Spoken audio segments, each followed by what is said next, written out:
Welcome, everyone, and thank you for joining us for the webinar, Board Engagement and Volunteering, with our presenter, Jessica Chu. My name is Cassie Petoskey, and I am the Assistant Director of Career Advancement for your Northwestern Alumni Association. Throughout this week, our webinars are focused on learning new ways to give back and make a lasting impact in your community.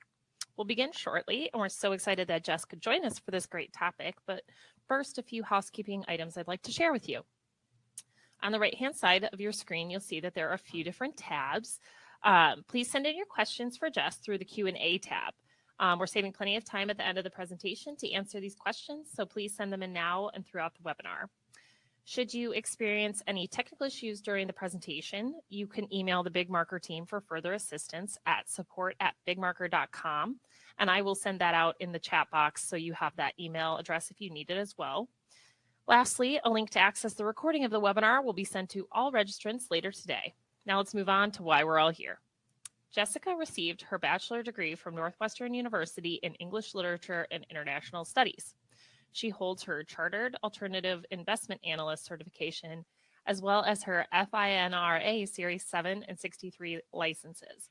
Jessica is a mentor and chairs the 1 Million Degrees Associates Board, a nonprofit dedicated to the success of community college students in Chicagoland.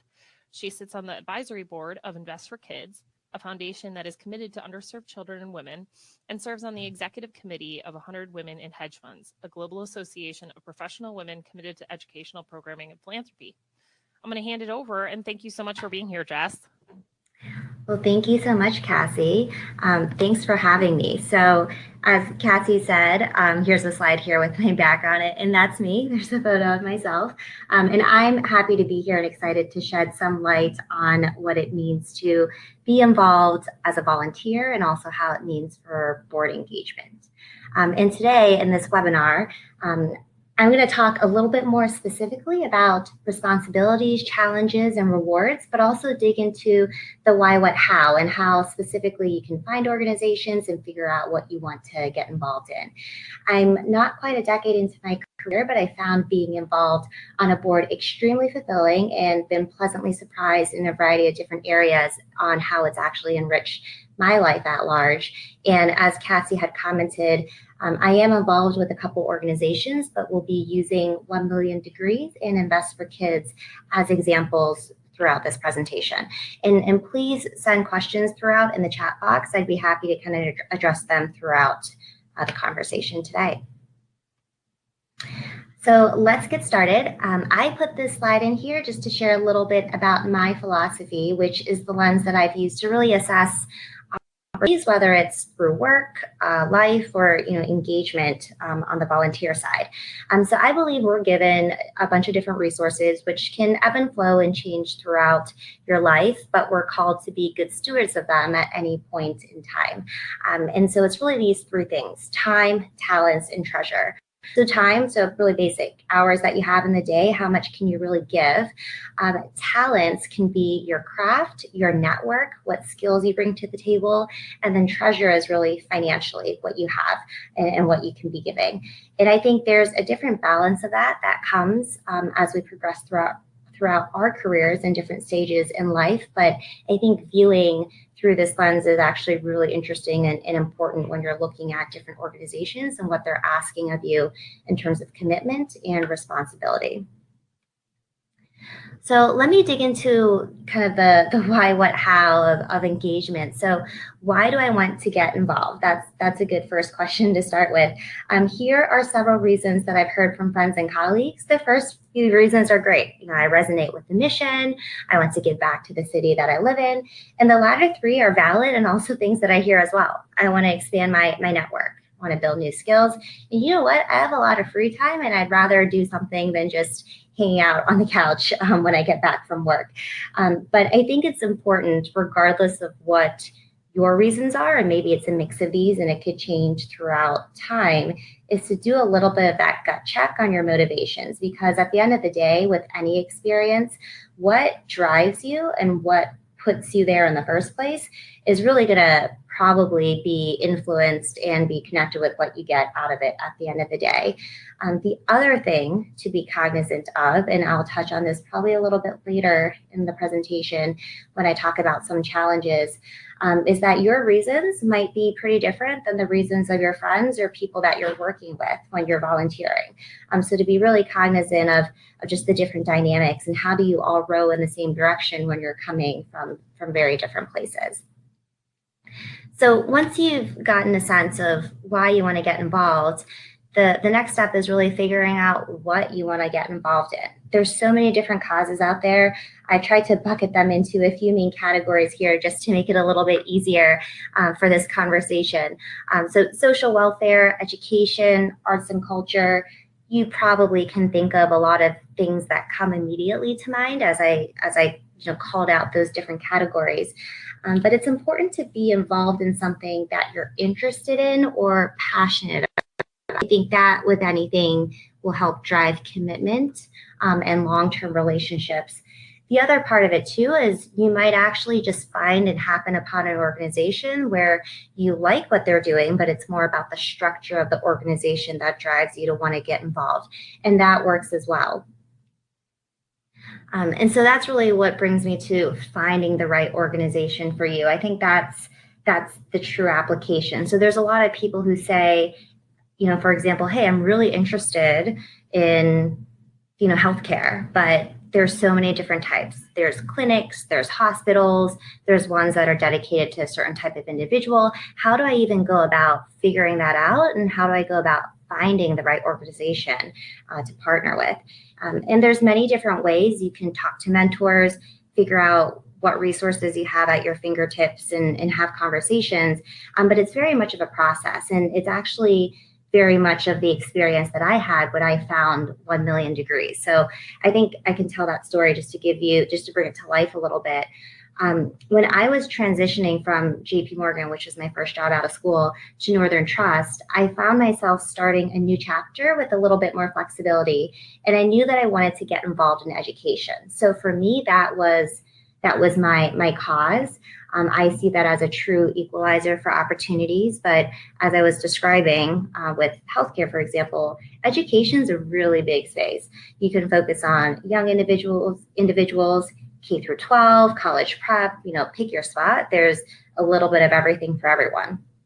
So the first thing that I did is I met with the philanthropy group within Northern Trust. And you can see on the right-hand slide there, that's actually a little flip book that's posted, so it's public on the Northern Trust website of all the organizations that they support. And that's what I really went to do, is try to understand as an organization, who do they already have relationships with? And a lot of other corporations have this. So JP Morgan did. If you're not in finance in any other industry, your organization is probably giving back to the community in some way. And they have a list of partnerships. And it's not that you have to necessarily align yourself with those organizations, but if it does work out, that's perfect. There's usually a foot in the door. There's other volunteers already there. There's a way that you can already dive in and get connected a lot easier. So I continue to have conversations, talk to people around the firm just to hear a little bit about what they're involved in. And a mentor of mine actually at JP Morgan introduced me to 1 Million Degrees through these conversations. She actually had heard of them and knew of one of the people involved and said that they had a very interesting and unique approach to solving the community college problem in Illinois. And for me, I didn't even know about the organization, didn't really know about community colleges and the impact that students are interacting with within Illinois. So to give you a little bit of background, 1 Million Degrees is really trying to focus on helping students graduate at a higher rate. They create a model that helps students succeed in school, work, and life, and give them support on all those ways. And every student that doesn't graduate through the Illinois system actually is a huge lost potential and huge impact to the economy at large. I think there's some statistic that it's about $32 million every single year that the state suffers from students who drop out and can't make it to that second year.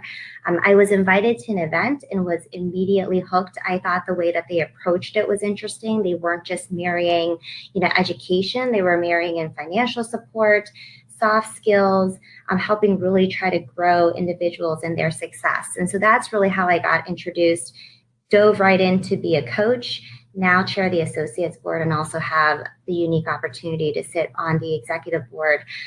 But it all really started with those conversations with mentors and friends and looking into resources around me. So I think it's really about engaging, and sometimes it takes a little bit of time, but I wouldn't be afraid to continue to have those conversations to explore, especially if you have a certain area that you're interested in, and to learn about what else is out there. So the question next is, well, how do I want to get involved, and what's, honestly, the level of commitment that I want to make? So visually, I put this as a staircase, because I think from left to right, it's asking a little bit more of you from time, treasures, and talents, and also more of you from a commitment standpoint. So financial support, that's a really easy way to get involved. And not to pick on Northwestern, but all of us here on the line know how it's like to get that phone call, right, from Phonathon asking for support. And that takes, honestly, 30 seconds. You say, great, love it, I'll support, I'll give, and it's very low time commitment, but asks a little bit of that financial support. As you volunteer and get more engaged, it's asking more of your talents. And then as you move a little bit more to the right-hand side of board engagement, it's asking even more of you. Fundraising, friend raising, which is really bringing more people to the table. How do you actually bring more to the organization? And when I talk about boards, I think it's worth just pausing to explain a little bit of what that means. Some people, depending on where you are in your career, you might not be as familiar with the terminology. There's a lot of different boards or types of boards out there, and I've been fortunate to be involved at all these different levels. An associate's board is really kind of the first step where you're a young working professional. The board of directors are people that are much more influential in their careers oftentimes. An advisory board is a betweener and really is functioning and working from an advice perspective. And I'll spend a little bit of time digging a little bit deeper into the responsibilities of each of these and how it looks a little bit different. And it can look a little bit different from different organizations, but really how each of them compares and contrasts with each other. And I also wanted to put this in here just so you can see visually how the scale tips a little bit as you move from volunteering to board engagement and how responsibility also changes. So let's start, I can maybe start with an example of this progression to give a little bit more on the difference of responsibility from being a general volunteer to a board member. So I mentioned that I've been a coach for several years. So I just put on this slide just a little bit more about the coaching model and then broke down the commitment from a time perspective. And call it on average, 2.5 hours a month. And maybe if you toss in going to an event here or there, going to a leadership training, and even transportation, that's pretty doable. It's pretty much a round trip from downtown Chicago to Evanston and back via public transportation. From a financial perspective, the commitment's pretty limited and pretty minimal, but you do have to utilize your talents. As a coach for OMD, you're being a mentor, so you're trying to solve problems, trying to be a cheerleader in their corner. You're trying to draw from your experiences to help out, and that can be pretty challenging, and oftentimes you need to bring in other people, maybe from the staff, to help out, but it's very much, as a volunteer, a time and talents type of commitment. And as I said, I joined the Associates Board a little bit later because I really liked what OMD was doing and really bonded with the scholars that I coached. I wanted to get more involved in the organization itself. So from a high level, an associates board, it's really young working professionals, early to mid in their career. And on this slide is pretty generic of, regardless if it's OMD, if it's you call it Lurie Children's Hospital, which I have a friend who sits on that board, Good Sports, which is a athletic organization, I have a friend who sits on that board. Regardless of what board that is, these are pretty common traits that you're expected to bring to the table in terms of your commitment. You're expected to support the organization, so fundraising and being an ambassador. So what I mean by that is really tapping into your network and being that evangelist for the organization, bringing people, telling them about it, getting them to support as well. Fundraising is another piece. It can look really different, again, depending on the size of the organization and size of the associates board. But there's usually an element of event planning, throwing happy hours, info sessions, getting people to just network with each other. There's also oftentimes a give-get goal, which means an amount that you're expected to give to the organization, whether it's through dues or maybe it's buying a certain amount of tickets to different events, and then also an element of the get. So how much you're asking of your network to also bring to the table and to support. From an engagement perspective, it also can look really different, but usually you're asked to give your talents and help and jump in as needed and serve as an extension of the staff. So specific to OMD, I can just talk about my experience because I know that the best. That's a picture of myself and a couple of my board members. We were actually given the Associate Board of the Year through Young Nonprofit Professionals Network, so we're pretty excited there holding the plaque. The mission of the board is to cultivate supporters and volunteers, to provide philanthropic support, and to increase awareness of the valuable work of OMD.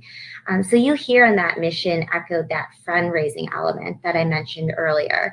And from a commitment standpoint, at a very high level, we ask people to attend the board meetings, to participate on a committee. We have different committees within our group, and then pay an annual membership fee.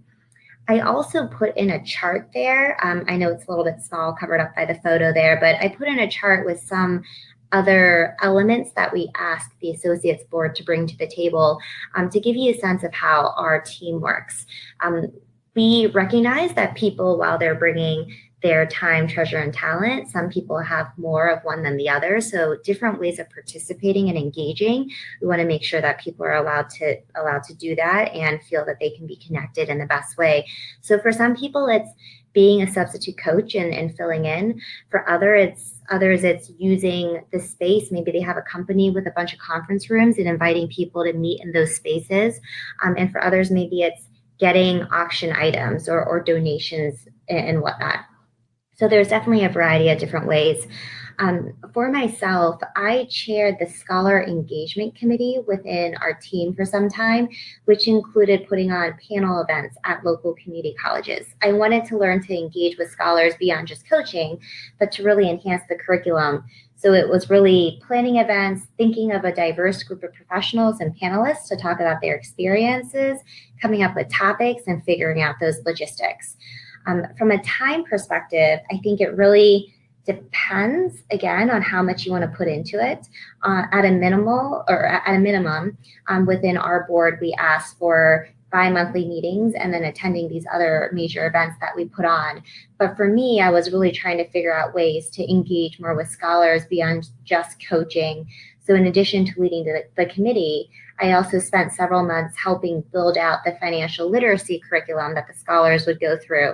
So teaching them what a 401k is, what does it mean to save, what is the power of compounding, a lot of those basic types of concepts that I think a lot of us get, and that we were blessed to understand, whereas they're just learning at a certain point in their lives. So really trying to enhance that. And today I chair the board, which does have a little bit more of that management oversight and responsibility in helping us hit those bigger picture goals. So that's, in a nutshell, an example of what an associate board looks like. As chair of the board, I also get the opportunity to be at all the board of directors, so that executive meeting, and participate there. And I've been in that position for about a year now, so I've observed the responsibility at that level. And I would say that it grows even further, especially in the talents and treasure bucket.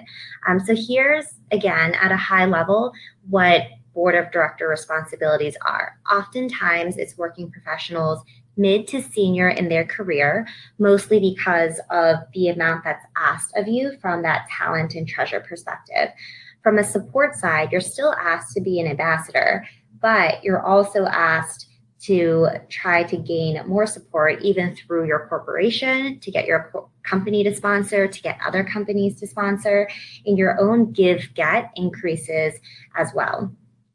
The piece that's a little bit different is that governance piece that I would say is really differentiated from being at the associate board level. Essentially, a board of directors, they are planning the vision. They're trying to figure out strategy for the organization, and they're doing exactly what they would do for a for-profit, but obviously through a nonprofit lens. And the team of people, they are responsible for the results of the organization. So whether it be things that go well or things that don't go well. So there's definitely that added layer of being that governing body and that fiduciary.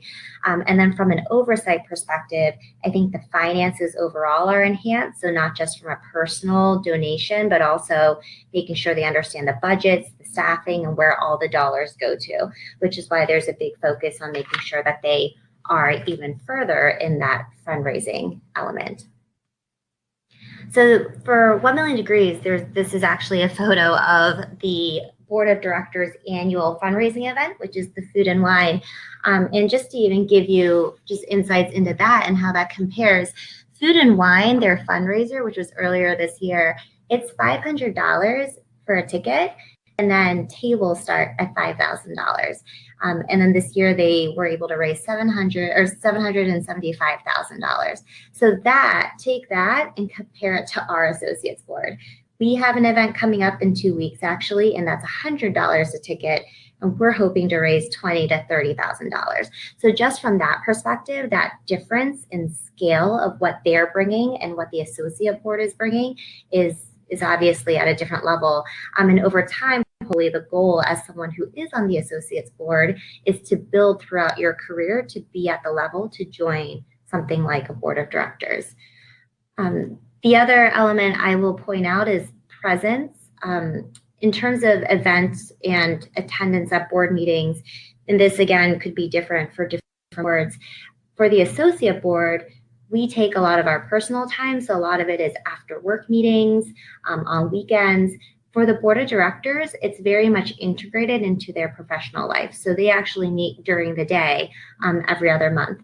That, again, could be different from different boards, but I think that is a testament to how it integrates a little bit more fully into their professional careers. And then from a personal support fundraising perspective, it's not surprising to have give, get, ask that are upwards of several $1,000s. And so that, again, is that treasure element that's really expanded.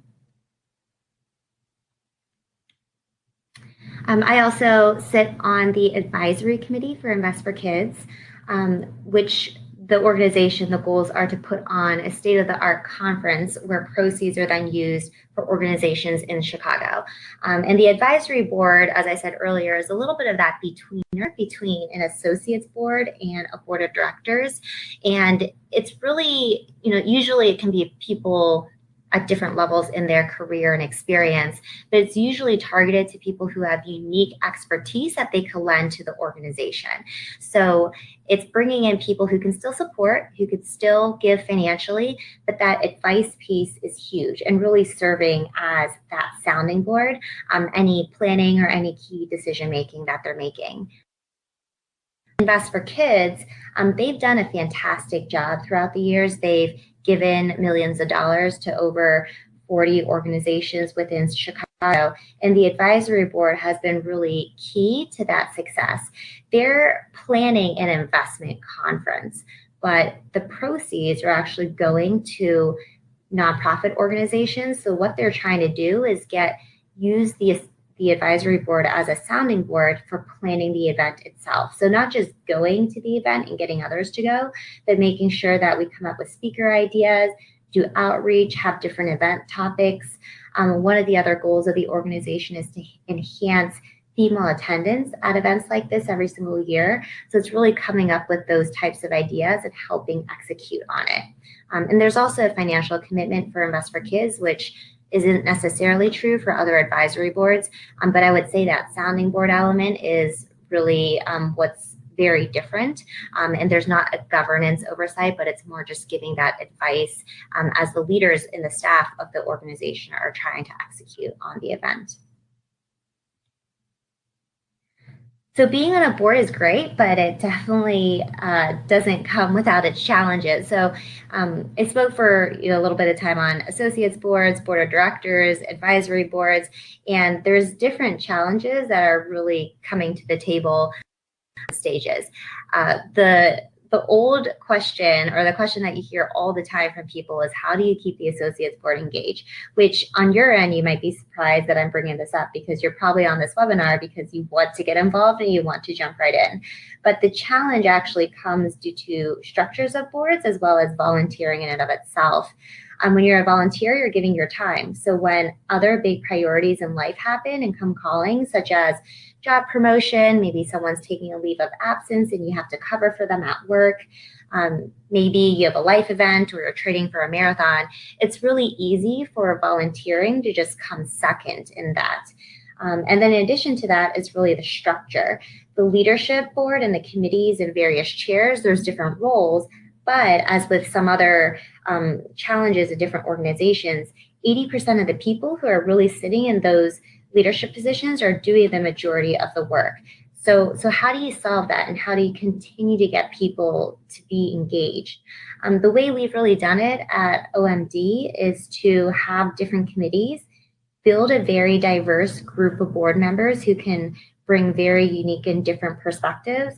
And the other piece is really adding in a terms of service. I think that's really important as you're also doing your due diligence on organizations to understand what's the commitment level and what's the longevity of how much you want to give. I think that allows people to know that they're giving 2 years of their time to really help build new ideas and give fresh ideas.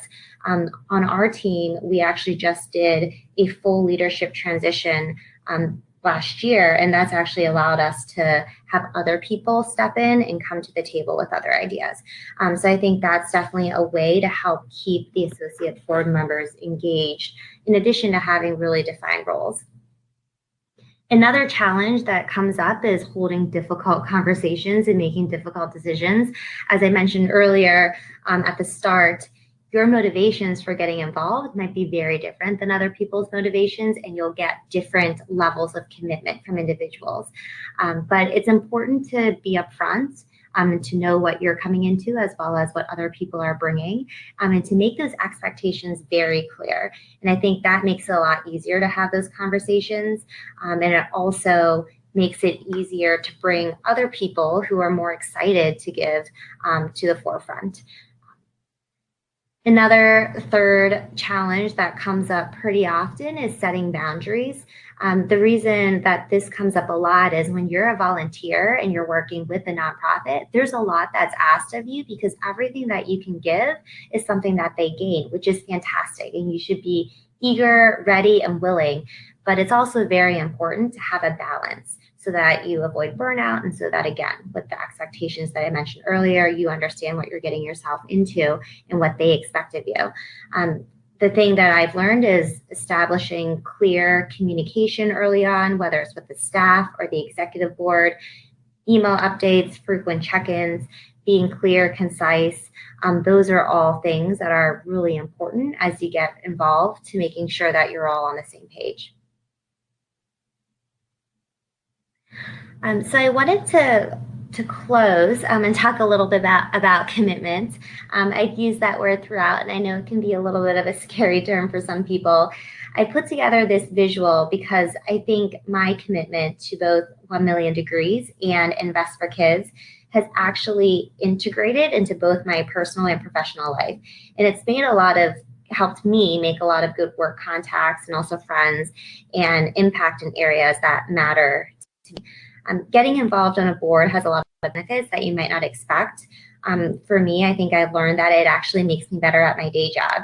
I'm able to develop new skills and interact with other people within the industry through a different medium. It's also broadened my network. I'm in the finance world, so a lot of my contacts are wealth management firms or folks in the hedge fund industry. Now I have contacts in nonprofit, marketing, advertising, and consulting. these are contacts and relationships that I'll have for many years to come.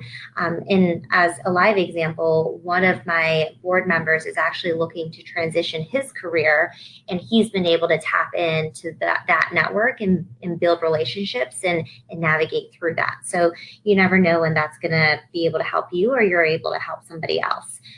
And the last thing that I think I've really taken away from my experience so far is leadership development. I know that's something people talk about a lot, but I think honestly, I've learned a lot through how to be a leader in ways that are very different from the work environment. So really building consensus, learning when to be in a support role and when to really, guide and put my foot down and make sure we're all moving in the right direction. And also to identify and see strengths in people and put people in the right roles. I think that's something that I've learned through my experience being involved in the board.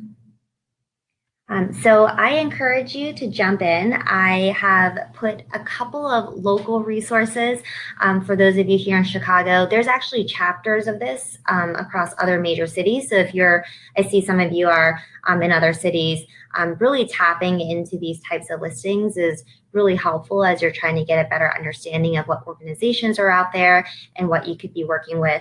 And put links in there also of 1 Million Degrees and Invest for Kids if you're curious and learning more. And with that, I will toss it over to any questions. Great. Thanks so much, Jess, for all that great information. We do have some questions coming in. And of course, as people are thinking about them, please send them in. Don from Denver wrote in, should a board member have a specific fundraising goal and commitment, or should this be the role of a development group and foundation? The answer to this question significantly changes the population of potential board members, since many great potential board members are not comfortable or good at fundraising. Yeah, so that's a really good question and something that our associate board struggles a lot with. I feel like every year we always talk about, is the role of our associates board to fundraise or fundraise? I think it's pretty clear as a board of directors role that given where you are in your career and your network, you are expected to fundraise, and there are specific goals oftentimes put up front. So it's not surprising at a board of directors level to have a give-get goal as an individual of $5,000 or $10,000 or even more than that. But at an associates board level, when you're in your 20s or 30s or early 40s, you want to make sure that you can bring your combination of time, talents, and treasure in the right way. And there is always some sort of expectation of what that fundraising element is. And usually they're pretty explicit upfront. So I would encourage, as you're looking into organizations, there's usually a charter that outlines that, to have that and to read through and really understand, is this something that I'm willing to give of my resources? The one thing that we've done with OMD on our associates board is we put together what's called a point system, where we have annual dues that are pretty minimal, but in order to be further engaged, we've asked people to participate in ways that are best fit for them. So you can hit those goals by giving money, if that's really where you want to be and fundraise from that perspective, or you can hit those participation goals by coaching or volunteering in different ways or helping staff a certain event. So we've tried to allow for a combination of those, because I think that that's, at least for us, that's something that we value. I think it also depends on the stage of the organization. So to give you a sense, our associates board is about 30 to 35 people. The organization itself is close to 10 years in age. There's others that are much more established and have very strict guidance around the amount of people on the board. So there's some hospital boards, for example, that are 70 plus people, and what their big focus on is really on the fundraising element. So I think it really depends on the type of organizations. And so I think that's a really fair question. And that's something that's definitely worth asking and digging into as you do your research on which organization that you really want to commit to. Yeah, that's really interesting, Jess, talking about the point system that you all came up with. And I'm curious to follow up with that. how do you handle when your peers don't hit their goals that they have agreed to achieve? You asked the tough question. That's the challenge that we face oftentimes, and I think other boards face too. So we actually make it for us very transparent. We have a document it's on a trust basis. So you report in the participation that you have. So say you gave a certain amount or you planned an event and volunteered at the event. It's a live working document that's shared across all board members, and you report in, what you did and what that translates into for points. And so everyone sees that. And I think that level of accountability is really important. And we review that just for a couple minutes at every board meeting. But we take a look and say, okay, as a board, we're really on track, which is great. But from an individual perspective, it's being led by, XYZ, or it's just this group of people, or it's, and we kind of talk a little bit about that. And so it's not something that we're trying to hide. We've all agreed and decided that this is what we want to do. And then sometimes it actually comes down to some of those difficult conversations. So I have had to have those conversations with individuals to say, look, like, this is what we've all committed to, and it's not fair to you as well as the rest of the board if we're not, doing this together. And so sometimes really sitting down and really digging into that. And maybe it's also being creative. I think there's also trying to understand where the person comes from, and if they have different ways of giving, that might also be valuable to the board, integrating that into what we acknowledge as participation. So it's definitely a little bit of a conversation and work in progress throughout, but I think we found something that really works for us. Yeah, that's really cool. The accountability piece of everybody being able to see it. And you talk about these difficult conversations. Is it important that these conversations come from you versus a staff member at OMD? And how does that dynamic play out? Yeah, these conversations, it depends on the conversation itself, but a staff member oftentimes is more than happy to step in and be very supportive. The thing that, and this is how we do things. It could be very different than some other boards. Anyone that we bring on, there's an interview process. So we have someone write, it's a couple questions, but call it short answer. It's a one pager, and also submit their resume for why they want to be engaged in the board. And they go through 3 interviews. So the first set is someone from our membership committee. The second is one of the board members. And then the last one, if they pass the first 2, is through myself or the vice chair. And the reason we do that is really just to figure out if they are engaged and what their level of engagement is and their level of commitment. And the staff, usually it's the director of our volunteers, is also really engaged throughout the process. So anytime someone who is brought on, they are introduced to a variety of stakeholders within the organization, which I think is important upfront, honestly, for them to be introduced to that, so that they know what they're getting into. And so when it comes to these difficult conversations, I think usually it is best coming from people who have a relationship with the individual, as well as kind of a senior role within the organization. But with the way we've done things is because the associate board itself is in charge of bringing on associate board members. I think we take ownership for our successes as well as areas that we have challenges. So we've always had our leadership team within the associates board have those conversations. Yeah, that's really interesting. And it sounds like you guys have a really rigorous process to make sure you get the appropriate people in. And I'm, wondering if you have advice for people who may want to be on a board to put this on their resume. Is this necessarily a bad thing? Can you talk us through your advice or take on that? Yeah, I have had people tell me in the interview process that that's what they want, and that's the reason that they want to be engaged or involved in the associates board. I don't think that's necessarily a bad reason, But I think your level of commitment, as well as what you'll get out of the experience, is just going to be a lot different than finding an organization that you're passionate about and you can really sink your teeth into. And what I have found, just anecdotally and through my personal experiences, are those people who decide to just do it for a resume builder don't stick around for very long. And they might end up having it as a line item that gets them into graduate school or something else, but they didn't walk away with that network and the relationship building and the experience, and those experiences that I shared of leadership development, and being able to have that broader network of people. So those are also things that I think are really important, that they're not gaining. So I would say if you're thinking about having it as a resume builder, hopefully I think you need probably something else that's driving you to really get you to that level of commitment. And then also, Chicago, I've been here since graduating, and what I've realized that it's a small town, in the sense of you start bumping into people and the industry can be pretty small.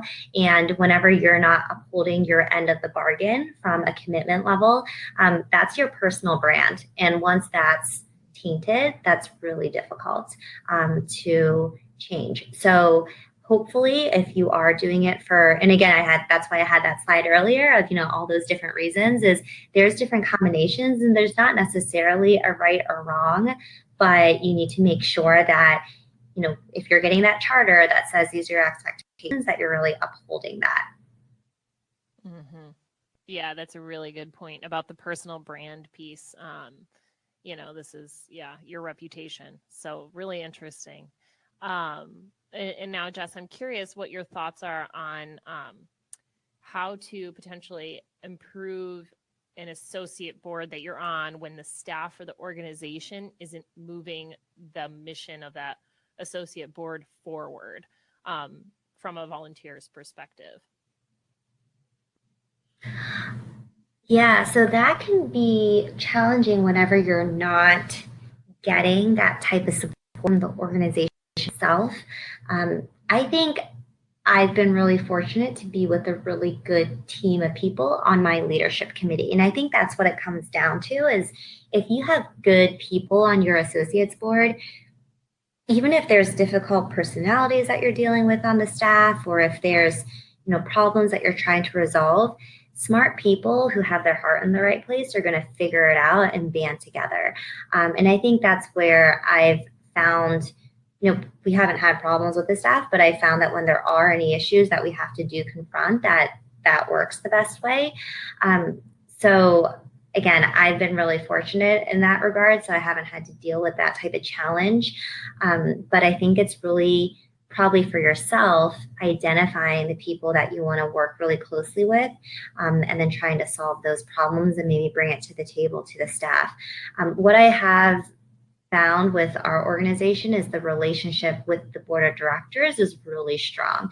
So even if maybe there's challenges with the staff itself, there are other stakeholders. There's also oftentimes an advisory board that's also a part of organizations themselves and also board of directors. So reaching out to maybe other mentors or sponsors within the organization can really help make sure that your associates board is continuing to move along, and tackling any of those issues. Yeah, that's really great. And I'm wondering, Jess, if you can talk a little bit about like who initiated your associates board at OMD. It sounds like the board of directors are really invested in your group and what you're doing. Do you think it's important who it is that initiates the starting of that young associates board? Yeah, I definitely think that the success of any associates board has to be supported by somebody who has a deep interest in the organization. And oftentimes, I actually think it is someone on the board of directors. I know for OMD, I think it was a friend of someone from the board of directors who decided that they really wanted to get involved, and they were a little bit younger, so they wanted to tap into the Young Professionals Network within Chicago. I was talking to a friend of mine who started the Associates Board chapter here in Chicago for an athletic organization, and it came out of a bigger board of directors idea. And the only way really for it to be successful is to have somebody who can really sponsor and give guidance, and also give a little bit of structure. So I think it is important, and I think oftentimes it does come from someone who's senior on the board, who's very invested. And then from the standpoint of kind of an ongoing, so the idea comes up and it's established, that ongoing relationship, usually someone on the staff itself is actually tasked with being that connection. So we have somebody who's in that volunteer role. So she leads director of volunteers, so with the coaching element. And so she's our interface. And so she actually comes to each of the board meetings that we have and brings to us information from the bigger organization, any updates that happen on the staff or the board of directors side. And then we also kind of share with her what our concerns are or what we're on. So she's really that intermediary. We also have really good access to the staff itself and the board of directors. So the CEO of OMD comes to our meetings once a year. Because I attend the board of directors meetings, I send out a summary of that digest out to my group, so everyone's on board and on the same page with what's happening at the bigger picture strategic level. So I'd say that a lot of that communication is really key to the success of not just starting the associates board, but keeping it ongoing. Yeah, great. And Jess, I think we have one more question. Can you give us advice for people who may only have time to give at certain times throughout the year? Maybe they have a busy season with work, or they only have, a certain few months where they can volunteer, but they still want to engage at the board level. Is this something they can still do? Do you have advice for these people? Yeah, I think that at the board level, the level or the commitment that's asked of you is pretty high from that talent, time, treasure perspective. And I think organizations try to find ways to plug people in to get their support where they can. So it might not be being a full-time member on the board, but maybe it's really being a friend of the organization. So any events that the board puts on, to really show up and be there, to really bring people to them, to lend your advice as needed. I know that OMD, for example, has tapped individuals to help look at, the curriculum for their students, and really pulling from people from different experiences.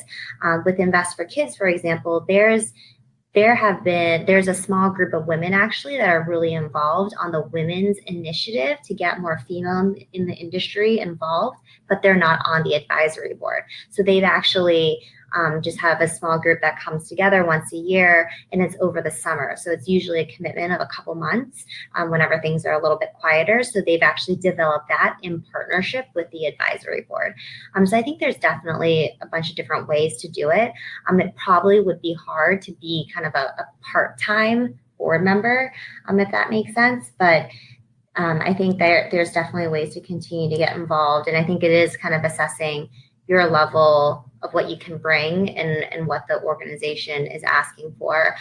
So I think just going through and doing a lot of that due diligence, asking a lot of those questions up front is really good. Great. Yeah, thank you, Jess, for all of this great information and for answering all these questions. Is there anything else you'd like to share before we end for the day? I guess the only thing that I would just reiterate is I think that volunteering and board engagement is definitely something I would encourage everyone to jump into and just look into and see if it's the right fit. I've gained a lot from it that I didn't expect. I think it definitely becomes a part of your personal as well as professional career trajectory, and definitely have built a lot of really good relationships. And I think the thing that I've learned too is, especially being here in Chicago for so many years, is you have to figure out the city that you're living in and really get to know the people in the community. And I think this is a really good way to do that. So regardless of what city you're in, what industry you're in, I think there's a variety of different organizations that you could check out to really look into. Yeah, thank you again, Jess, and thank you to everyone for joining us today. As I mentioned earlier, throughout this week, our webinars are focused on learning new ways to give back and make a lasting impact in your community.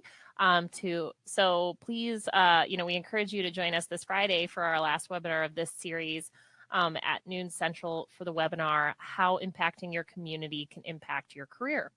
And to find all the archived and upcoming webinars, please check out the full webinar website through the NAA at alumni.northwestern.edu/career webinars. Have a great rest of your day and go Cats.